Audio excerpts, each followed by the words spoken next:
Pendant des décennies, les Cyclades ont subi des coupures de courant qui compliquaient la vie des entreprises et des habitants. Aujourd'hui, ces îles grecques disposent d'un approvisionnement en énergie plus stable grâce à un projet européen qui vise à les relier au réseau d'électricité continental, mais aussi entre elles. Ce qui nécessite de placer des centaines de kilomètres de câbles d'énergie haute tension sous la mer. De par son envergure, l'initiative représente la plus longue interconnexion sous-marine au monde pour un réseau de courant alternatif. Cet automne, c'est au tour de Naxos d'être raccordé via une sous-station construite sur l'île par un opérateur grec. Le réseau électrique stable et robuste de la Grèce continentale arrive maintenant jusque dans les îles, ce qui rend le système plus puissant. Par exemple, nous n'aurons plus les coupures d'électricité fréquentes qui se produisaient sur les îles en cas de conditions météorologiques extrêmes.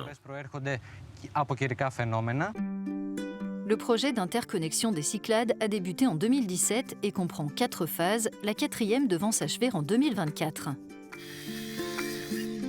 Son budget total est à la hauteur de son ampleur, plus de 782 millions d'euros, dont une large partie est financée par l'opérateur grec IPTO et par la politique européenne de cohésion.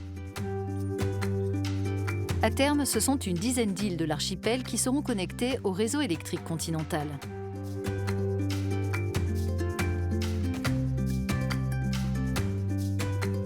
Naxos, comme le reste des Cyclades, attire chaque année grâce à son patrimoine et à ses paysages des milliers de visiteurs du monde entier, y compris en cette période de pandémie. Dans l'hôtellerie, par exemple, on se félicite de l'arrivée de la haute tension. Il faut dire que les pannes électriques de ces dernières années ont laissé de mauvais souvenirs. L'été, quand l'électricité est coupée, on a des problèmes avec les réfrigérateurs et l'air conditionné.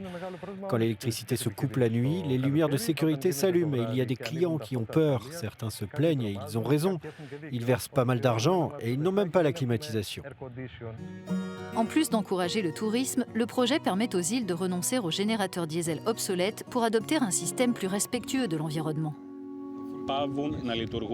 Les centrales qui fonctionnent au diesel ou au fioul lourd sont en train de fermer. Donc le prix payé par les consommateurs va diminuer de manière significative. L'interconnexion des îles ne se fait pas en contradiction avec les sources d'énergie renouvelables. C'est précisément l'étape par laquelle les énergies renouvelables, solaires ou éoliennes, doivent passer pour se développer davantage en Grèce et dans les îles.